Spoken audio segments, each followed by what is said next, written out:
around cultural therapy. Cultural therapy is going on outside, and Rachel and I wanted to have a quick talk about our Sankofa City project and our mobility wallet process that we just started today on helping people study how movement and transportation can take place in this community. So here's Retro, who brought the mobility concept to me quite a few years ago, and we've been having fun building it out. Retro here. So thanks, Ben. Yeah, it's been a fun ride since 2014. Made it through a pandemic or two.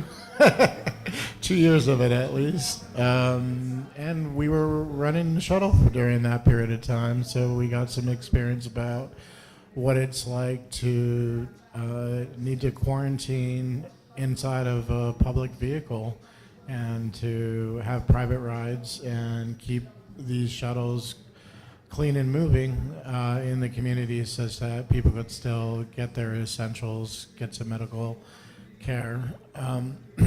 We were fortunate enough to be able to find some local partners here in LA through Lacey, LA Clean Tech Incubator. They happen to have a mechanism where they actually introduced us through Ade, who's at Ride On Bike Shop down the street. And we did a survey with the community to try to understand what their mobility needs were. And basically, the survey told us that the community was looking for ways to be able to get access to bicycles in temporary form. Either it was a rental that could be done by the day or the hour of the week, and that beyond that, we also found that not everybody had the capacity to be able to ride a bicycle, and that the community needed something more than just an electric assist powered bicycle. I thought it was great, and it was a good way to be able to let the community get around with a little more access with these electric bikes. We found that the community also needed a shuttle service or a rideshare program similar to Uber or Lyft, and that the shuttles basically were an extension of that study. And so we found that approximately 60% of the respondents to the survey preferred a shuttle, and about 40% of the respondents responded positively to the bike share program. So that's how we split up the funding, basically.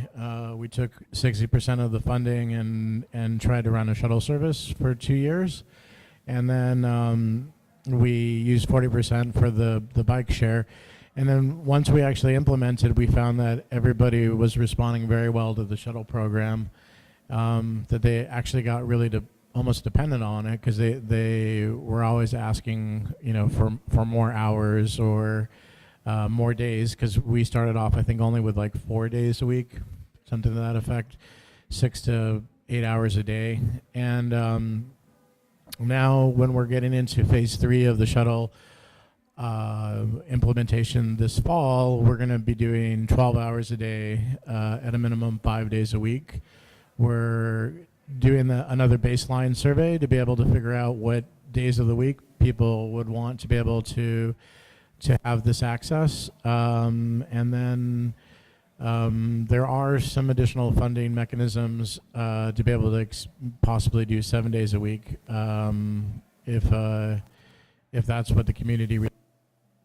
So we're looking forward to hearing back from the community through those surveys to really provide a long-term solution over the next 4 years as a stepping stone to a 4-phase plan of implementation for reappropriating innovation for the community. And so, the conventional shuttle is the first part, which we did previously over the last 2 years, and we'll be continuing with that.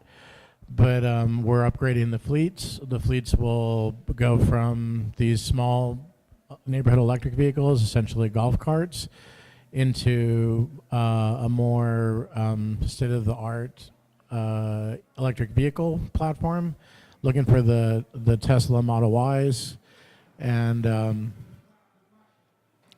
and hoping to use the off-the-shelf technologies as part of Tesla that enables full self-driving capabilities.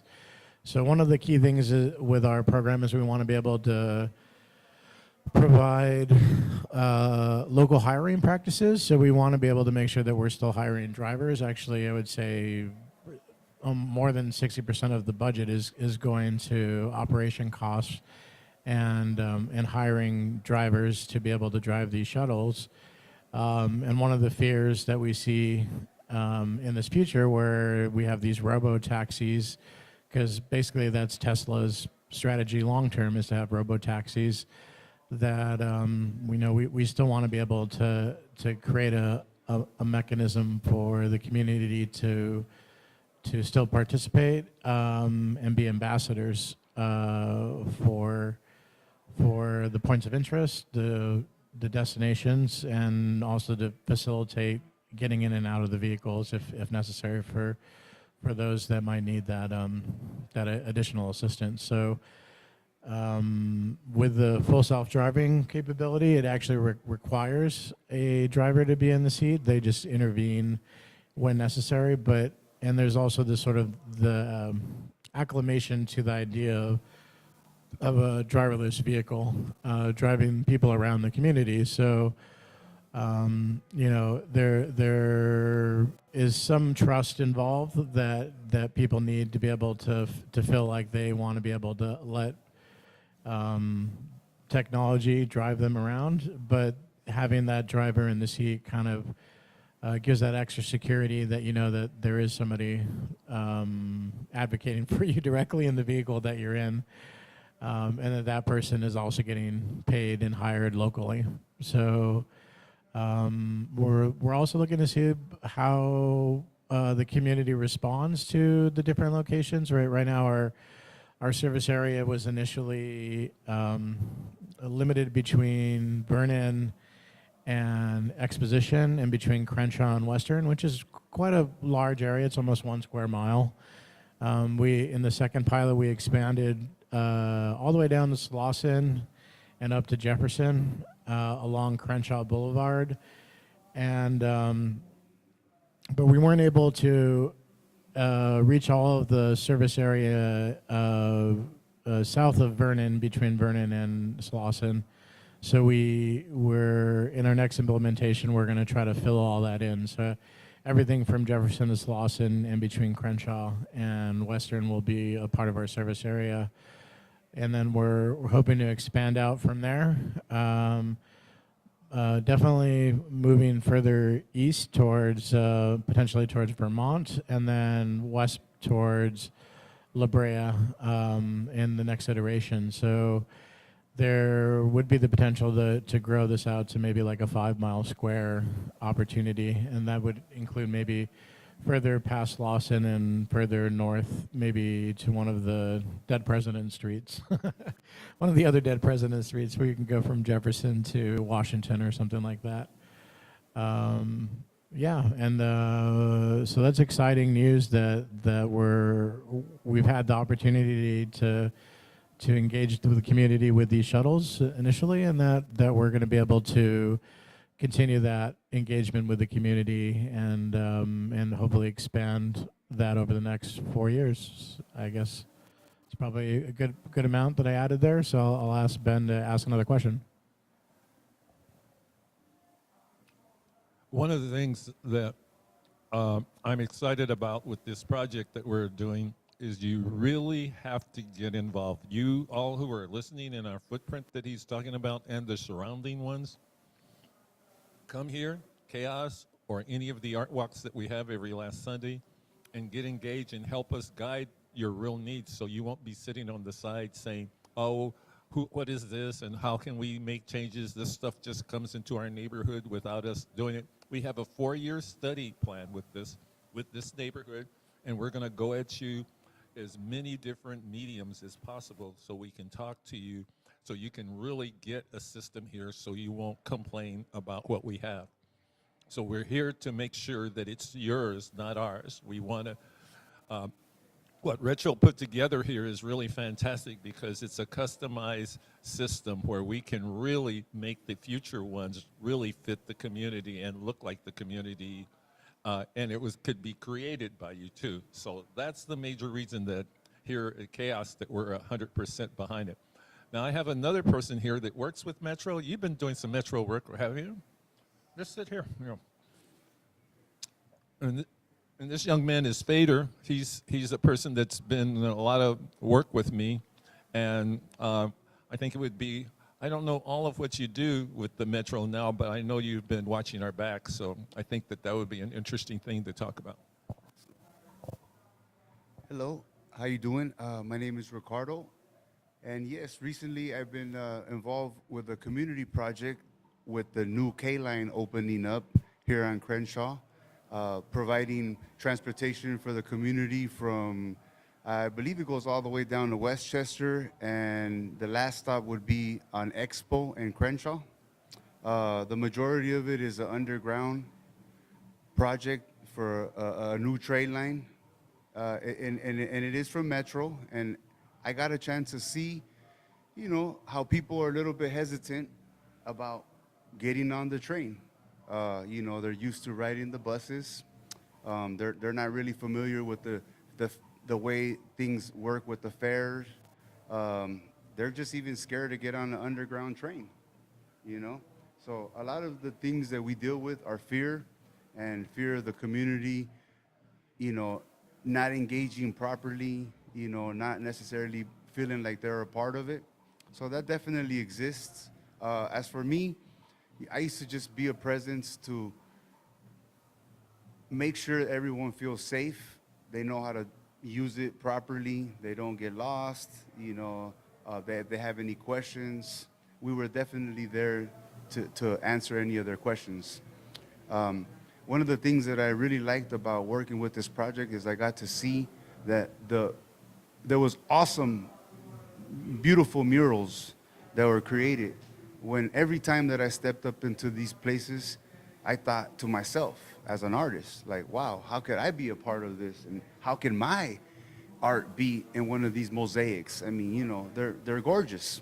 And then you become part of, you know, Los Angeles history. You put your effort into it, and you open up your mind to be able to say, oh, it ain't so bad to work with government, city officials, you know, because everybody always thinks if you have some type of badge that you're some type of police officer, you know. But in reality, this team was created because of the lack of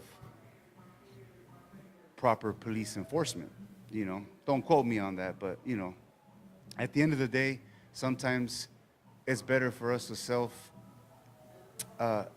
police our own area. And I don't even want to use the word police. Just monitor our own systems, you know, because people are always going to feel intimidated when they see a badge, you know. People are scared to get pulled over by a police officer, you know. You know what I mean? Like, and it's not necessarily getting any better because some of these tactics that we use to try to defend ourselves end up being, you end up getting in a worse situation because you think, oh, I'm gonna flex on this police officer and I'm gonna show him who's boss and that I know all these rights, but really you don't, you know. And, you know, to get back into the community, I've been coming down to Leimert Park and they at work, you know, all the beautiful artists that are around this place, and it's full of nature-based communities, you know, rhythm, art.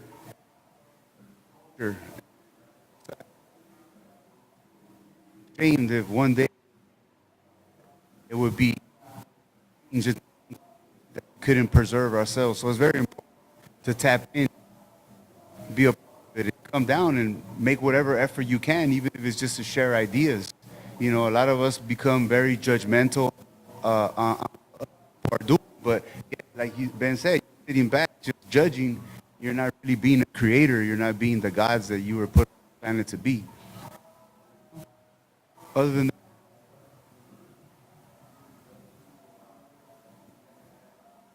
bad experiences, have been always experiences, and it back and to be a part, so that's why I'm still here, into my 50s now, and I've been coming here now for 25 years plus, and it's an awesome place, with awesome people, so I give thanks. I appreciate that.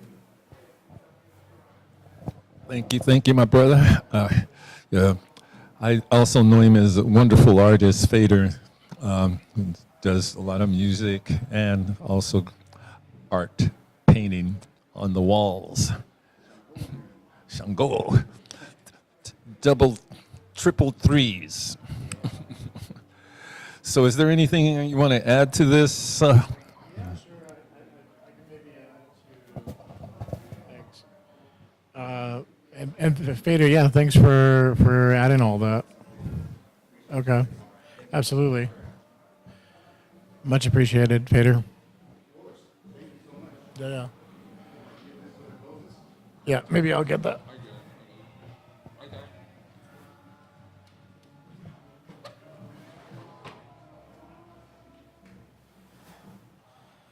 So Ben kind of touched on something there when I handed over the mic about. I was mainly talking about the shuttle program and what we've done so far, but there are a lot of other aspects of what we're working on that have a long-term vision past the next 4 years too. So the next 4 years are guaranteed for us to be able to continue to provide the service of the conventional shuttle, which is our phase one implementation in the Sankofa City vision, where we're still learning. We're working with mobility providers previously that have already had that experience outside of Leimert Park. They're already operating shuttle services in Santa Monica, Venice, Marina del Rey, Culver City, and this was their first touch point into Los Angeles proper, even though Venice, I guess, is part of Los Angeles proper, but and so is Marina del Rey. But so yeah, we're the sort of that extra touch point of this one shuttle group. They're called Circuit Ride, and they actually provide services in San Diego and other major cities throughout the U.S. So we were fortunate enough to be able to learn and implement their services here in the community.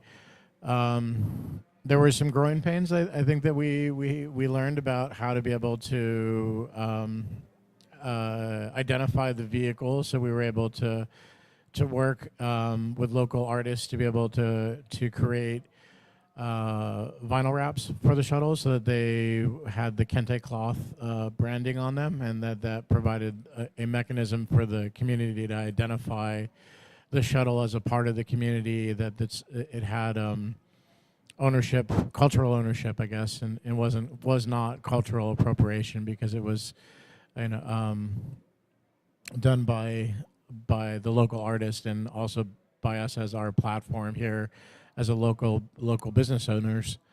And then that we're going to try to replicate that with the Teslas. So we'll continue to find local artists to be able to help us design the wraps and potentially use the same Kente cloth graphics in that extension. But there are 3 other phases in our vision, which will get us through the Olympics in 2028 and the World Cup 2026, which is just right around the corner. So we're in an interesting point where, like, the next 2 years, 2024, 2025, we're still going to be working with one of these mobility providers to be able to continue to learn how to deal with the fleet management, operations, charging, and that we'll have a handoff in that last 2-year period where we'll be able to do everything owner-operated by the community. But the funding structure actually requires us to be able to work with somebody that has that experience that we don't make as many mistakes in the early phases, and that we can grow together with these mobility providers that have that experience. So that'll allow us to get our library licenses, or licenses that we need to be able to move people around the community on our own. So it gives us a little more time for us to get all that set up.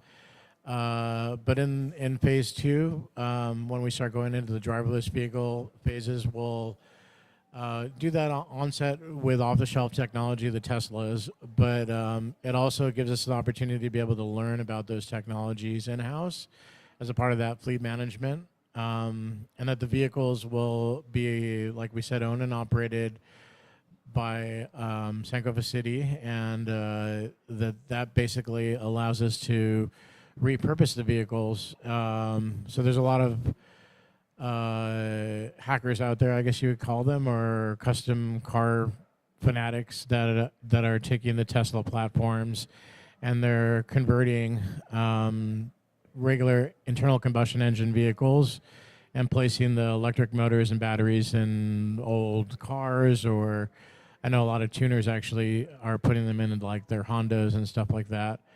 And some of our potential partners, they're also using the Tesla platform batteries and powertrains and putting them into passenger vans and delivery vans currently. So there is sort of a market for repurposing, retrofitting vehicles with electric vehicle and battery platforms. And so we're kind of taking that idea, and then we're hoping to be able to use that to use both the off-the-shelf Tesla driverless vehicle technologies and to do the local manufacturing. So that was part of what Ben was talking about trying to create these vehicles specifically for the community. So once we've used the Teslas and we've got our 4-year use out of them, we can then hack at them and really reappropriate the technology in whatever form we can imagine, and then have the community participate in that customization and that local building process. And so in that vision, some of the local manufacturing uses rapid prototyping technologies like 3D printing and CNC routing and plasma cutters and laser cutters and all these things that are at our fingertips. You can basically create a file, send it online to a place like Send, or there's a number of other places out there where you just send the CAD files, and then they cut the parts for you, and you get them back in the mail in 2 weeks or something like that, right? So so it's sort of almost turnkey at this point, where if you have an idea and you want to manifest it, you can, with some basic CAD tools and some vision, some creativity, dream up whatever you can dream, and then send it out to these manufacturers. They send it back to you locally, and then you work with the community to assemble these vehicles on these retrofit Tesla platforms. So that's phase 3 of what we're doing. So phase 1 is conventional rideshare Uber kind of scenario shuttles. Phase 2 is introducing the community to driverless vehicle and autonomous vehicle technologies. And then phase 3 is trying to do the local manufacturing and incorporating what we've learned from phase 1 and phase 2 into phase 3. And then phase 4 is something else that Ben might have spoke to a little bit, but that's all of the moving theater opportunities that Ben touches his soul as a filmmaker. How these hermetically sealed boxes that we get into every day, potentially when we're driving around, that have infotainment and radio, and basically we're creating a cocoon around ourselves as we move through the city. That sort of captive audience inside of the vehicles could be doing a number of other things in the driverless vehicle future. And so what are they going to do?